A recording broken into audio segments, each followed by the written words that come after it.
This was kind of an interesting thing. We had somebody reach out to us a couple weeks ago from Rush University. They were part of this statistics program there. They somehow heard of our CB2 website and watched tutorials, and they liked all the stuff that we had.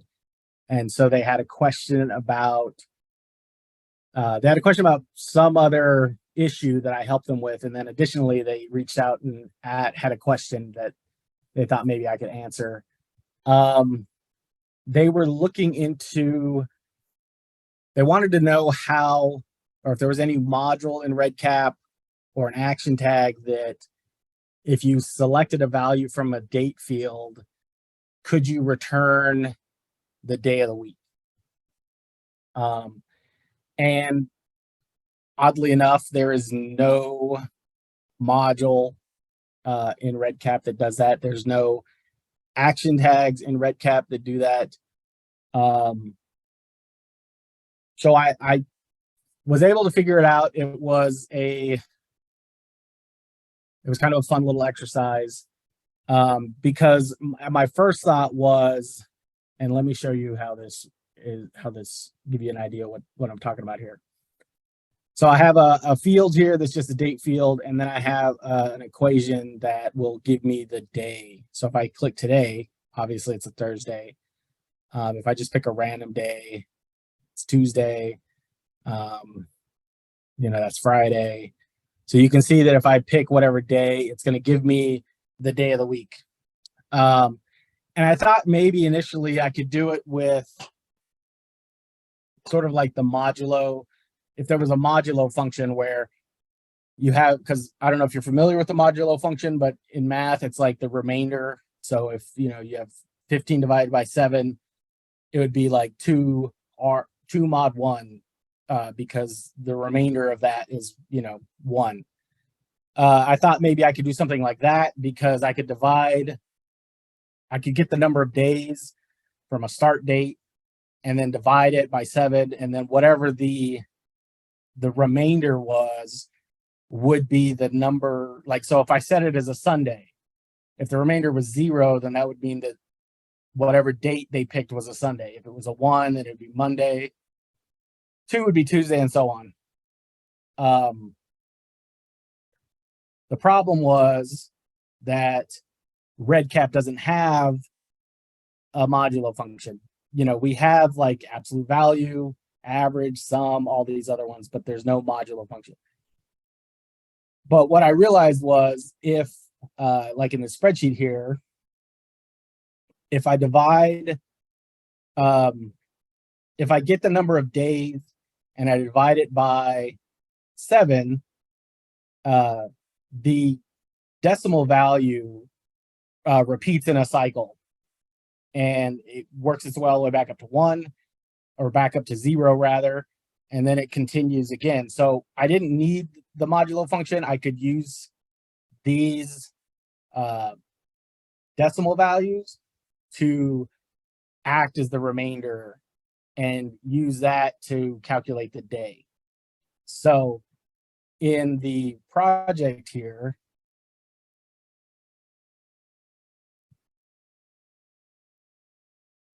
so I have a field that is hidden. So this, you don't see this field. So this is the day calculation. And what I did was, this is just your typical date diff calculation. We've talked about this before. It's just date diff, and then your starting date or one date, and then your date value, and then what units you want your calculation to be in. And I want it in days, so I have the D here. I don't have the sign for this because you can have, if you're going to have dates that are going to be in the past, you want to have a sign value because it's going to be negative, but I'm not worried about that. And that's one of the reasons why I picked this value way in the past, is because anybody, like if she's doing birth dates or any of those kinds of things, the chances of that date existing before 1899 is going to be, very slim. And so this is a Sunday. I picked a random Sunday that I could use for my starting date. And then I'm getting however many days from that starting date based on the entered date. So I'm taking this value and I'm using that for the day of the week. So the day of the week is a nested group of calculations. And so this is what I'm doing, like I showed you in the spreadsheet, is I'm saying if take the days from the start and divide it by 7.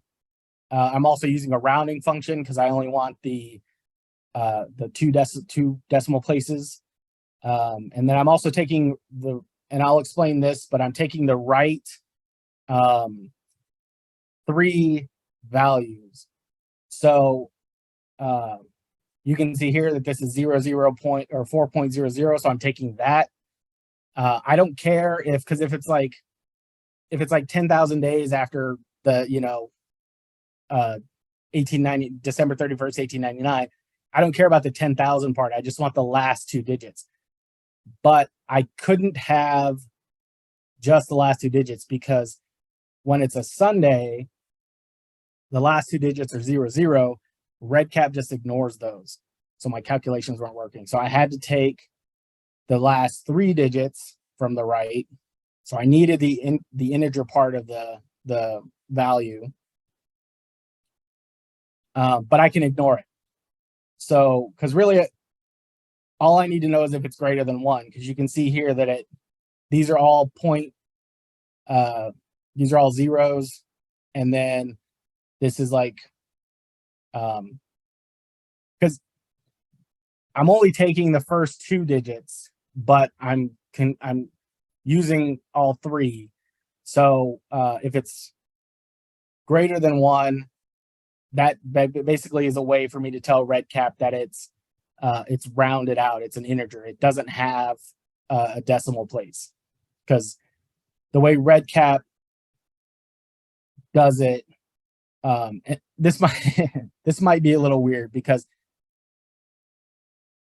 it looks like when I say 3 digits, it looks like I'm taking 0, 0, 0, but I'm not. I'm taking 0.00. So these integer parts don't matter. But the way REDCap sees 1 is like this. And the way it sees this one is 0.86 without the 0.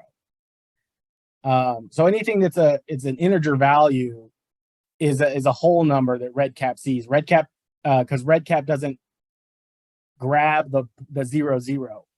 That's what was causing my problem with the Sundays. And so I was able to solve it by just saying, if anything is great, if it's greater than 1, it's a Sunday.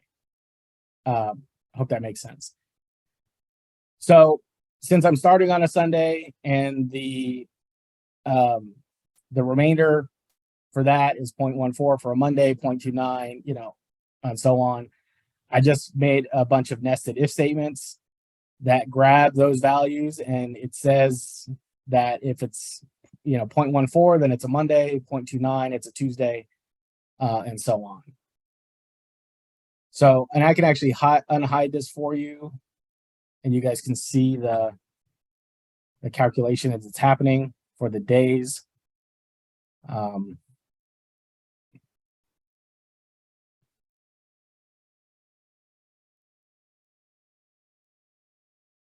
And it's weird because this is the other thing too, is because these are nested. This, I know you might have been expecting like 0.14 or 0.29 after this, but these are the days after the starting date. The division part of that's getting this value is happening within this calc text, if that makes sense. So I'm this calc text is doing like some heavy lifting because it's taking that value, the value from the starting date, dividing it by 7, rounding it to 2 decimal points, giving me the right 3 characters, and then it's outputting the day of the week based on whatever all of that is outputting. Manny, this is Carol. Yes. Couldn't you have just put the days from start divided by 7 in your days from starting date and make it weeks from starting date? So this doesn't look so complex? I'm not following. Right now you have, like you said, days from starting date. Right. Couldn't you done the division of by 7 in there and not make it days, but make it weeks, that then you wouldn't have to do the rounding and all that other stuff in this if statement? I had it separate before. The problem was, the reason I did this is just to make it more efficient, but also Okay. because REDCap was when I had this calculation taking place in a separate field. Yeah, It I was having a problem with the decimals. gotcha. And that's why. Okay. Plus, it was just an easier one because if the person was going to use this in multiple places, I didn't want them to have to copy like multiple fields. Right. If I could that put it does all make in one. I kind of refactored as I did it, because then really all they need is these 3 fields, and really they don't even need this one if they want to nest, because I thought about you can nest this within the other formula as well, but I didn't want to get too complicated. Right. It was just a question. Yeah.